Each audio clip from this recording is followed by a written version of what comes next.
You think you know Westworld? Think again. The director swore he'd never make another film the moment he finished it. The villain spoke only 32 words in the entire movie. You say something, boy. I said you talk too much. A real snake broke down mid-scene and shut production for 3 days because nobody could afford a replacement. And the theme park that kills its guests? Its creator admitted it was just a rough draft for something much bigger. 3 times he gets severely damaged. Today we're exposing 16 hidden truths behind Westworld 1973, including the Alka-Seltzer trick that melted a face on camera, the Disney ride that started everything, and the exact moment James Cameron invented the Terminator. Let's get into it. And of course, Westworld. 1. Westworld was the first film in history to use CGI. In 1973, nobody had ever processed a film frame through a computer. Westworld changed that to show the gunslinger's robot vision, that blocky, a pixelated point of view that's become one of cinema's most iconic images. Each frame of film had to be individually scanned and converted into rectangular blocks of color. The effect that looks primitive today was genuinely impossible just years earlier. The technical cost was staggering. 8 hours of computer processing time to produce 10 seconds of usable footage. Not 10 minutes, 10 seconds. The team repeated that process for every single shot of the gunslinger's perspective in the film. Nobody had a roadmap for what they were attempting. There was no software designed for it, no established pipeline, no one to call for advice. They were inventing the process as they went, one 8-hour render at a time. Every CGI shot in every film made since 1973 started here. Asterisk 2. Michael Crichton got the idea from a Disneyland Ride asterisk. The premise of Westworld didn't come from a think tank or a science paper. It came from a theme park. Michael Crichton visited Disneyland and rode the Pirates of the Caribbean attraction. Standing in the dark, watching the animatronic pirates move and gesture and fight, he felt something unexpected. Unease. The figures were lifelike in a way that felt slightly wrong. Mechanical, but almost alive. Then he started asking a simple question. What happens if the programming fails? What if the pirates stop performing and start attacking? What if the tourists aren't watching a show anymore? What if they're targets? That single question, born on a slow-moving boat in a fake Caribbean lagoon, became Westworld. 20 years later, it became Jurassic Park. One ride. 2 of the most influential science fiction stories of the 20th century. Crichton's imagination did the rest. 3. Yul Brynner wore his own clothes from 13 years earlier. The budget for Westworld was $1.25 million. That's not much money to build a futuristic theme park, populate it with android cowboys, and film a feature-length motion picture. Corners had to be cut. The costume department found a creative solution for the gunslinger. Yul Brynner had played a nearly identical character, a black-clad, morally ambiguous Western gunfighter in The Magnificent Seven in 1960. He kept the costume. Black shirt, black pants, black hat, sitting in his personal closet for over a decade. The production didn't rent it, didn't recreate it. Brynner simply brought it from home. The choice was deliberate beyond just saving money. Brynner was playing the gunslinger as a direct echo of his own mythology. Audiences who recognized the outfit understood immediately what they were watching. A legend turning predatory. The most iconic costume in the film cost the production nothing.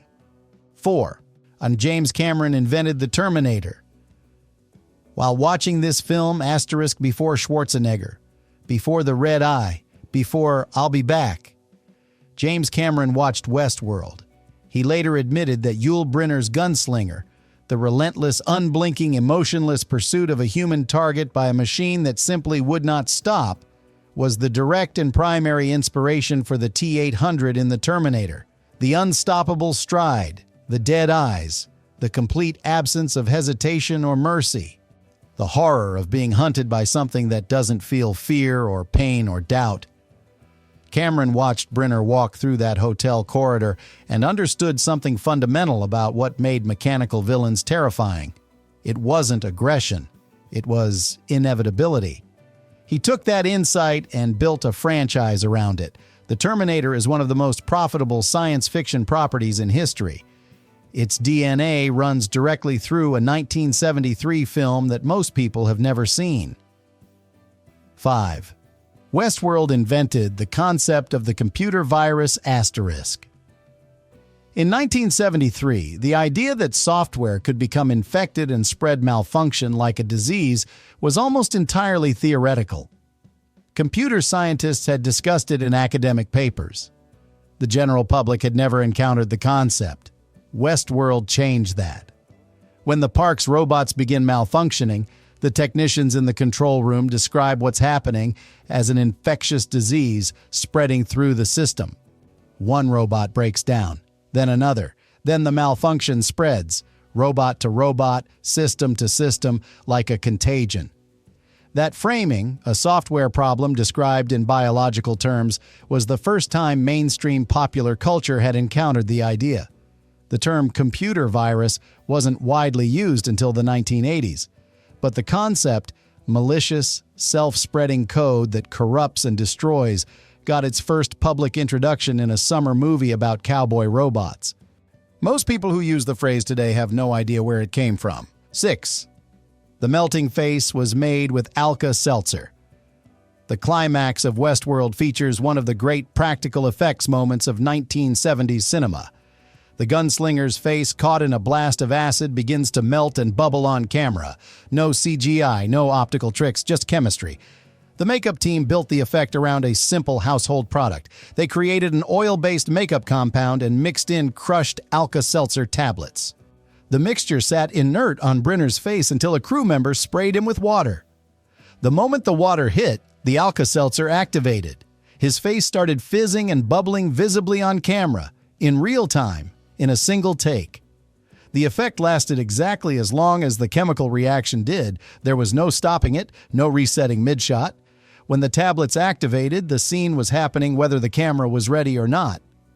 Brynner held still while his face dissolved around him. That's commitment. That's a practical effect. 7. Yul Brynner spoke only 32 words in the entire film, count them if you want. 9 lines of dialogue, 32 words total. That's the complete spoken contribution of the most terrifying character in the movie. Brynner made a deliberate decision early in production. The gunslinger would communicate almost entirely through physical presence. The way he moved, the way he stood still, the way he looked at people, or rather, the way he looked through them. He studied the mechanics of predatory movement, the stillness between actions, the way a machine would occupy space differently than a human being. Every gesture was calculated to feel slightly wrong, slightly inhuman. The performance works because of what's absent. No nervousness, no hesitation, no readable emotion, just forward motion toward a target. 32 words across an entire film. Most actors couldn't do it. Most actors wouldn't try. Hey, Brynner didn't need the dialogue. The stare said everything. 8. He was nearly blind during the entire chase sequence. To give the park's robot hosts an inhuman visual quality, the production had the actors playing androids wear mirrored contact lenses. They looked striking on camera. They were agonizing to wear in practice. Brynner's lenses were the worst of all. Thick, rigid, and deeply uncomfortable, they didn't just hurt. They eliminated most of his functional vision. During the extended final chase sequence, the sequence where the gunslinger hunts the protagonist through corridors, rooms, and across open space, Brynner could see almost nothing. He was hunting an actor he could barely detect, navigating a set he could barely see, performing complex blocking and movement while functionally blind. He tracked his target using shadows and peripheral motion. The crew guided him between takes.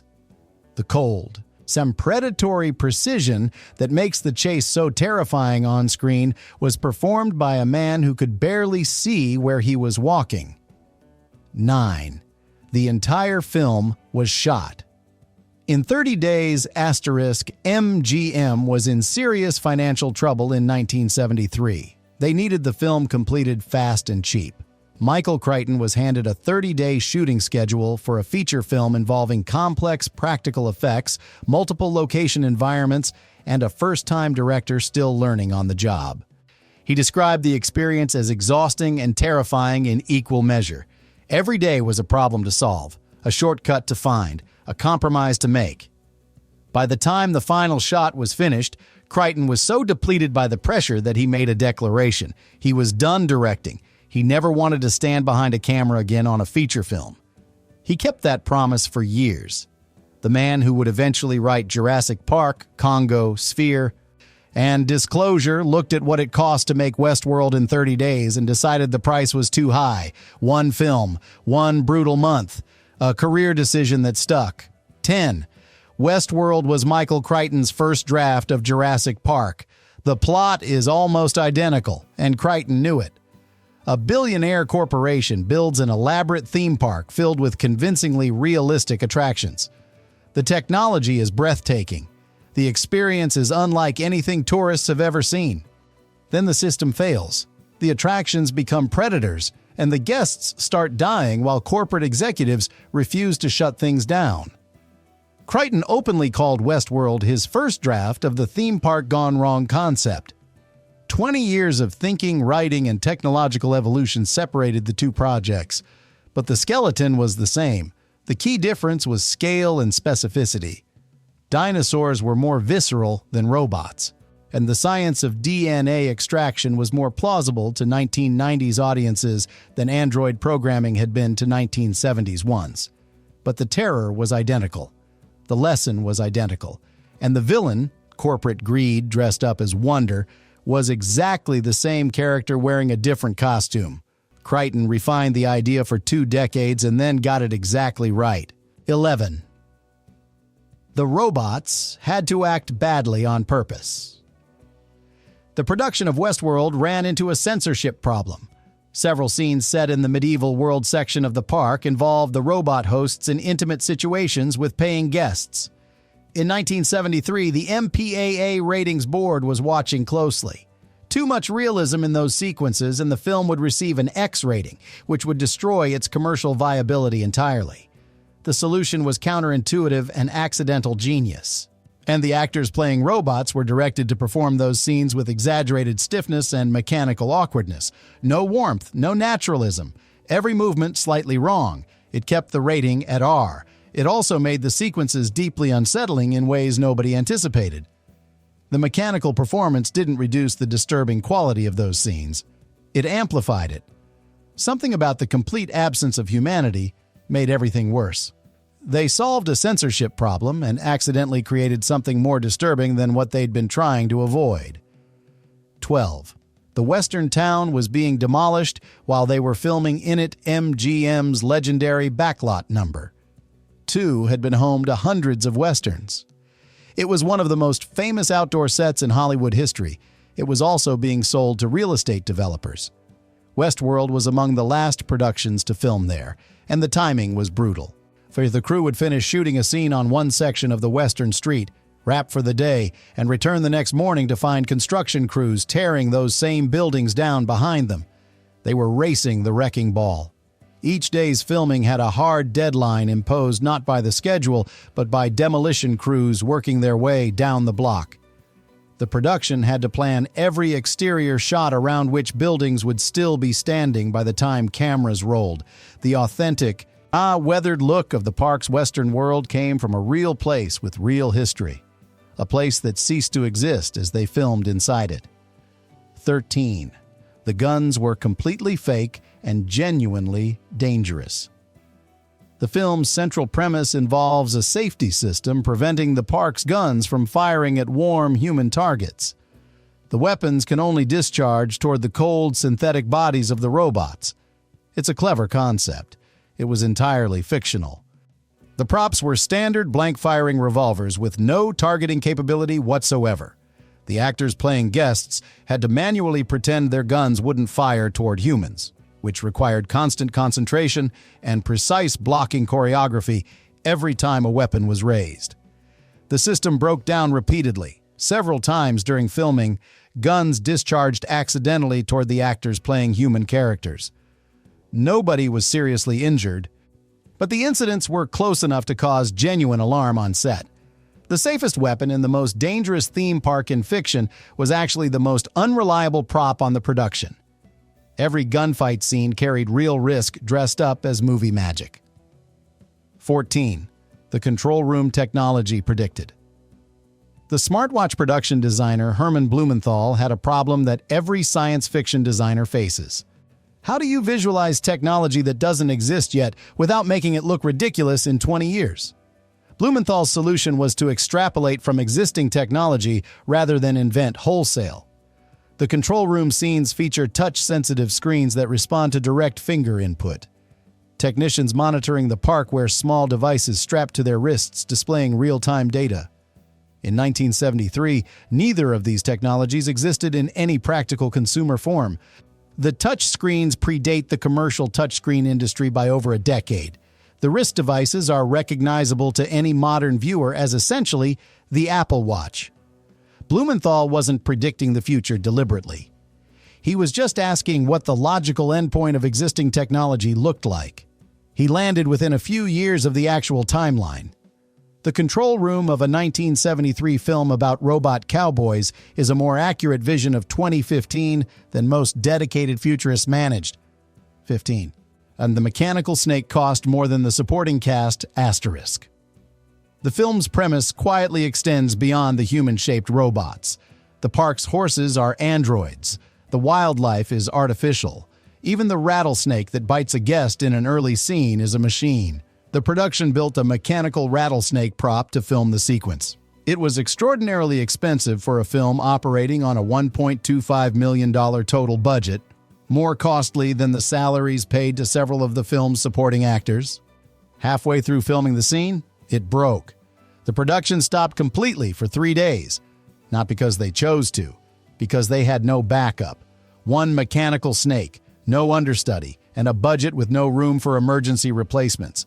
3 days of a 30-day shoot lost to a broken prop animal. When production resumed, the snake worked. The scene made the final cut. But somewhere in the accounting records of a 1973 MGM production, there's a line item where a mechanical reptile cost more than a human being. 16. The studio wanted a happy ending. Crichton refused. The ending of Westworld is bleak by design. The park doesn't get shut down by heroic intervention. The guests don't rally and fight back. The corporation running Delos isn't held accountable.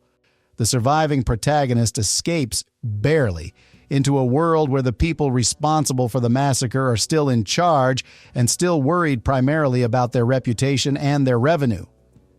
MGM executives hated it. They pushed hard for a cleaner resolution, a more satisfying victory, something that sent audiences home feeling good.